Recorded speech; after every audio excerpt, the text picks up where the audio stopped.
가장 가까운 사람이 가장 깊은 상처를 남길 때가 있습니다. 말끝마다 퉁명스럽고 눈을 마주치지 않으며 때로는 아예 무시해버리는 자녀의 태도. 엄마가 뭘 알아요? 좀 그만해요. 지금 바쁘다고요. 이런 말들을 들을 때마다 내가 뭔가 잘못했나 싶은 마음이 들고 한편으로는 나도 사람인데라는 억울함이 밀려옵니다. 지금 화면을 2번 눌러주세요. 여러분의 마음을 따뜻하게 바꿔줍니다. 가족이라는 이름 아래 너무 많은 걸 당연하게 받아들이게 됩니다. 특히 자녀와의 관계는 오랜 시간 동안 쌓아온 감정들이라 무시당하는 순간조차도 쉽게 그럴 수 있지 하며 넘기곤 하죠. 하지만 우리가 놓치고 있는 게 있습니다. 그 무시는 우연히 생긴 게 아니라 어쩌면 지금까지의 관계에서 차곡차곡 쌓여온 신호일지도 모릅니다. 자녀가 부모를 무시하게 되는 이유는 생각보다 단순하지 않습니다. 그들 나름의 스트레스, 자율성에 대한 욕구, 혹은 부모가 알게 모르게 넘나든 선이 있었을 수도 있습니다. 하지만 그렇다고 해서 그 무시를 그대로 받아들이라는 말은 아닙니다. 오늘 영상에서는 자녀에게 무시당할 때 감정적으로 터지지 않고 관계를 지키면서도 내 자존감을 지키는 방법을 함께 이야기하려 합니다. 무작정 참는 것도 터뜨리는 것도 결국에는 더 깊은 골만 만들 뿐입니다. 중요한 건 나의 감정을 인정하면서도 상대를 이해하는 기술입니다. 첫 번째로 꼭 기억해야 할 점은 이겁니다. 자녀의 무시는 내 인격을 향한 공격이 아니라 지금 그들의 삶에 쌓인 불편함의 표현일 수 있다는 것. 예를 들어 직장에서 지친 하루 끝에 집에 돌아온 자녀는 말 한마디에도 예민하게 반응할 수 있습니다. 왜 이제 왔어? 라는 말에 내가 몇 살인데 그런 말까지 들어야 해요. 라고 받아치는 경우. 이건 진짜 감정이 아니라 쌓인 감정의 폭발이죠. 이럴 때 가장 중요한 건 상대의 말에 즉각적으로 반응하지 않는 것입니다. 왜 그런 식으로 말해? 너 지금 엄마 무시하니? 이런 말은 상황을 더 악화시킬 뿐입니다.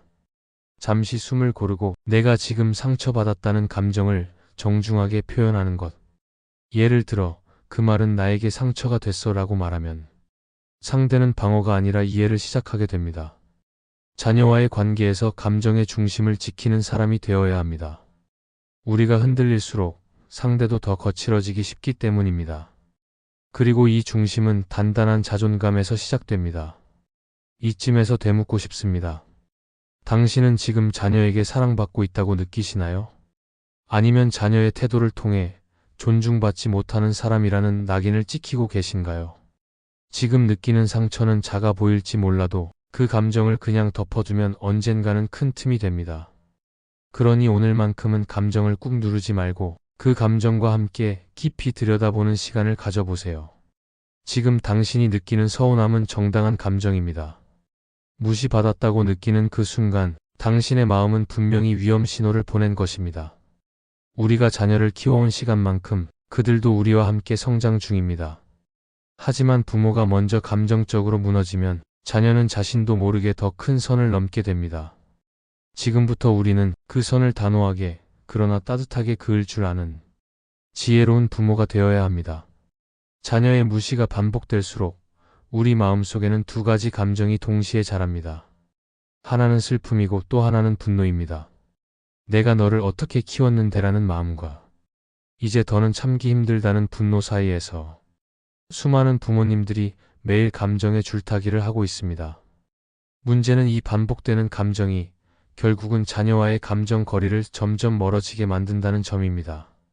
서운함을 표현하지 않고 억누를수록 자녀는 괜찮겠지 혹은 이해해 주겠지라며 그 무례함을 당연하게 여깁니다.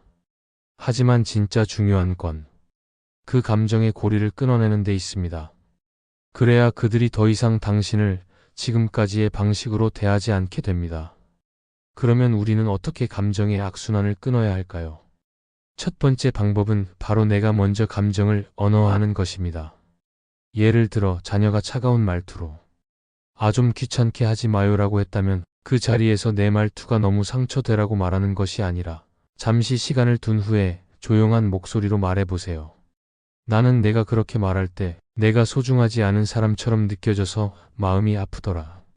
이처럼 내 감정을 중심으로 표현하는 아이 메시지 방식은 상대를 탓하지 않으면서도 내가 받은 상처를 진심으로 전달하는 방법입니다. 반대로 절대 해서는 안 될 표현들도 있습니다. 너는 항상 그래. 내가 너를 어떻게 키웠는데 그런 말을 해? 넌 정말 싸가지가 없다. 이런 말들은 자녀가 감정적으로 방어하게 만들고 그 이후 대화는 대개 엄마도 맨날 그랬잖아 같은 반항이나 싸움으로 번지게 됩니다. 감정의 거리 좁히기에서 가장 중요한 건 정신적으로 성숙한 쪽이 먼저 다가가는 것입니다.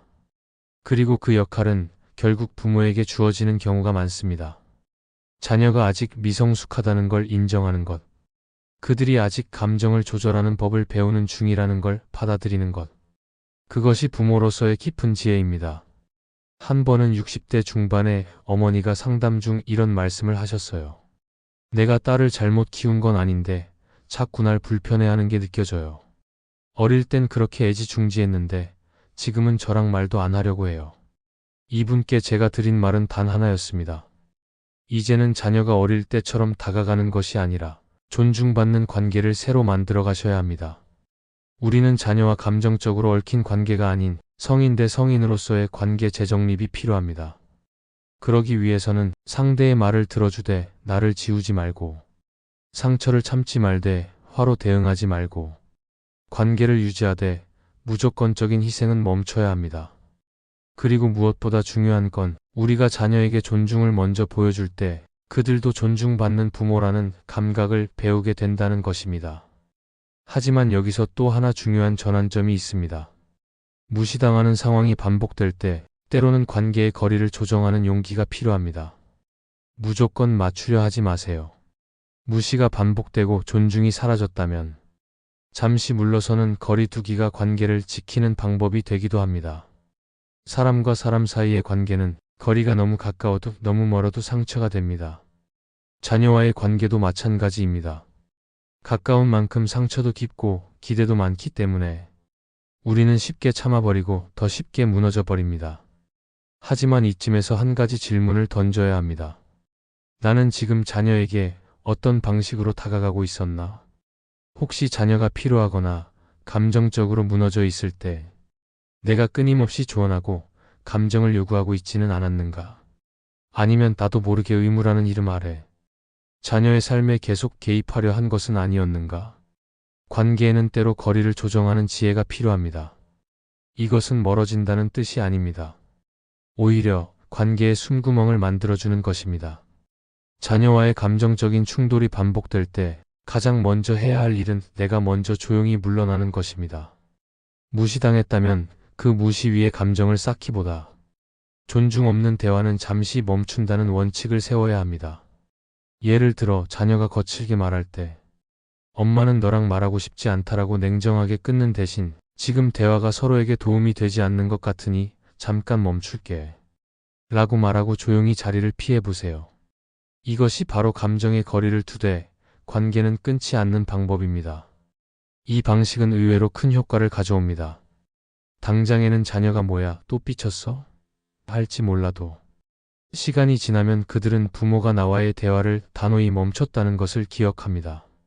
무조건적인 사랑은 때로 상대를 더 무례하게 만들 수 있습니다. 그러니 우리는 이제부터 성숙한 사랑의 방식을 선택해야 합니다. 사랑은 감정이 아니라 태도입니다.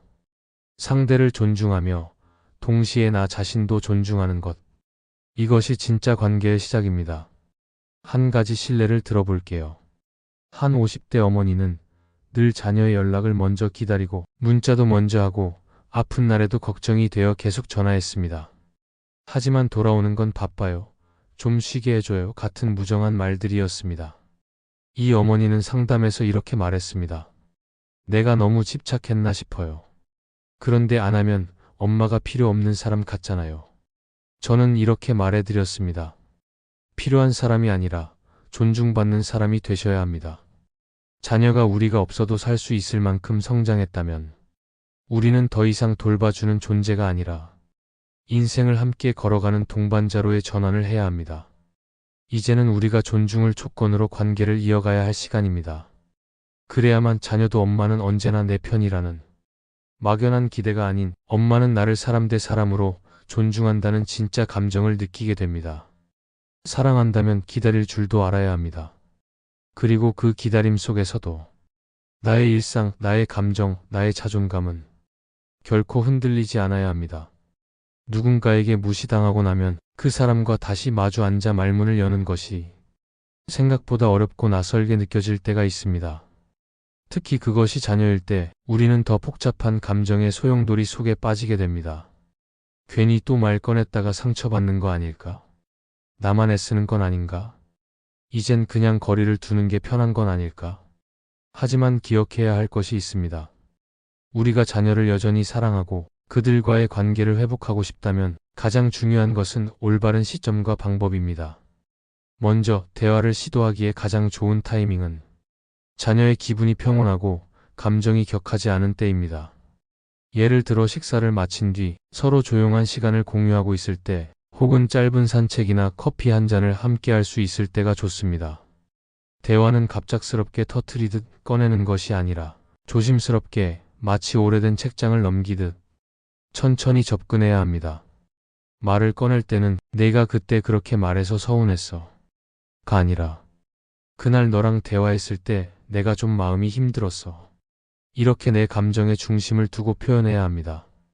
그 순간 자녀가 방어적으로 반응한다면 억지로 설득하거나 감정을 몰아붙이지 말고 지금은 내 말도 충분히 이해해. 나중에 다시 이야기하자. 라고 말하며 다시 시간을 주는 것이 필요합니다. 중요한 건 지금 당장 해결하는 것이 아니라 대화가 가능하다는 메시지를 전달하는 것입니다. 이 메시지를 한 번, 두 번 반복하다 보면 자녀도 어느 순간 마음을 열고 말을 하기 시작합니다. 그리고 이 시점부터 우리는 일방적인 부모 역할을 내려놓고 상호 존중의 관계를 만들어갈 수 있습니다. 이와 함께 실천할 수 있는 회복 루틴도 소개할게요. 하루에 한 번 나를 위한 질문을 해보세요. 오늘 나는 자녀의 말보다 내 마음을 더 잘 들었는가? 이 질문은 감정의 방향을 바꾸는 첫걸음입니다.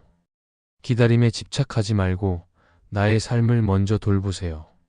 그들에게 연락이 오지 않는다고 마음을 쥐어짜지 마세요.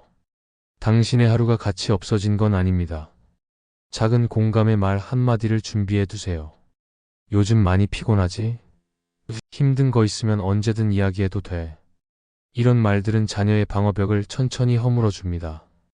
기대하지 않고 행동하는 연습을 하세요. 칭찬을 해도 반응이 없을 수 있습니다. 그래도 나답게 행동했다는 것만으로 충분합니다. 자녀와의 거리보다 나 자신과의 거리를 먼저 좁히세요.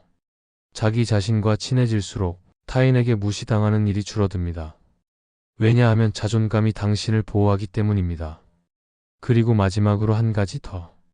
우리는 자녀와 다시 친해지기 위해 큰 이벤트나 눈물 나는 감정 표현을 해야 하는 것이 아닙니다. 그저 하루에 한 번 따뜻한 차를 건네는 마음, 조용히 안부를 묻는 말 한마디면 충분할 수 있습니다. 자녀도 알고 있습니다. 부모는 끝까지 내 편이라는 것을. 하지만 이제는 그 편이 무조건적인 희생이 아니라 서로 존중하는 편으로 바뀌어야 할 때입니다. 가까운 사람에게 무시당하는 경험은 그 어떤 타인의 말보다도 더 깊은 상처를 남깁니다. 특히 그 대상이 자녀일 때 우리는 한 사람의 어른이자 부모로서 어디까지 참고 어디까지 받아들여야 할지 몰라 오랜 시간 자신을 탓하고 숨기고 외로워합니다. 하지만 오늘 이 대화를 통해 우리는 더 이상 상처에만 머무르지 않기로 했습니다. 무시라는 감정 뒤에는 때로는 오해가, 때로는 자녀의 미성숙함이 또는 오랜 가족 관계 속에서 쌓여온 피로함이 숨어 있을 수 있습니다. 그렇기에 부모는 무조건 이해만 해야 하는 존재가 아니라 건강하게 반응할 줄 아는 존재로 바뀌어야 합니다. 무시를 무시하지 않고 상처를 억지로 감추지 않고 때로는 거리를 두고 때로는 말을 멈추며 조용히 중심을 지키는 지혜를 가진 사람. 그게 바로 진짜 강한 부모의 모습입니다. 우리는 더 이상 나만 노력하고 있다는 생각에 지치지 않기로 했습니다. 왜냐하면 진짜 관계는 한쪽의 무한한 희생이 아니라 두 사람의 조심스러운 존중에서 피어나기 때문입니다. 만약 지금도 자녀에게 무시당하고 있다고 느끼신다면 이 말을 꼭 기억해 주세요. 나는 존중받아야 할 사람이다. 그 한 문장 안에는 지금까지 당신이 흘려온 수많은 눈물과 참아온 말들, 속으로 삼킨 울분들이 모두 담겨 있습니다. 그리고 그 모든 감정을 꾹꾹 눌러가며 자녀를 사랑해온 당신의 깊은 마음이 담겨 있습니다. 우리는 자녀에게 사랑받기 위해 존재하는 사람이 아닙니다. 먼저 스스로를 사랑하고 그 사랑을 바탕으로 관계를 이끌어 나가는 어른입니다. 그러니 다음번 자녀와 마주할 때는 조금 더 편안한 마음으로 앉아보세요. 그들이 알아주지 않더라도 당신은 이미 충분히 훌륭한 부모였고 앞으로도 멋진 어른으로 살아갈 수 있습니다. 그리고 어쩌면 당신의 한마디가, 당신의 침묵이, 당신의 따뜻한 미소 하나가 자녀의 마음속에 남아있던 벽을 무너뜨릴지도 모릅니다. 지금 이 순간에도 당신은 노력하고 있습니다. 상처를 껴안고 그 안에서 길을 찾고 사랑이라는 이름으로 다시 관계를 세우고 있습니다. 그 자체로도 당신은 충분히 존중받아 마땅합니다. 이 말을 마지막으로 전하고 싶습니다. 당신이 무시받는 존재가 아니라 존재만으로도 존중받아야 할 부모님이란 걸 자녀가 꼭 알게 되기를 바랍니다. 그리고 그보다 먼저 당신 스스로가 그 사실을 잊지 않기를 진심으로 바랍니다. 지금까지 이 긴 여정을 함께 해주셔서 감사합니다. 혹시 당신처럼 자녀와의 관계로 고민 중인 분이 있다면 댓글로 당신의 이야기를 나눠주세요. 당신의 경험이 누군가에겐 큰 위로가 될 수 있습니다. 그리고 앞으로도 이런 따뜻한 이야기, 당신의 마음을 돌보는 영상이 필요하다고 느끼셨다면 구독 버튼을 꼭 눌러주세요. 다음 이야기에서 또 만나길 기다릴게요.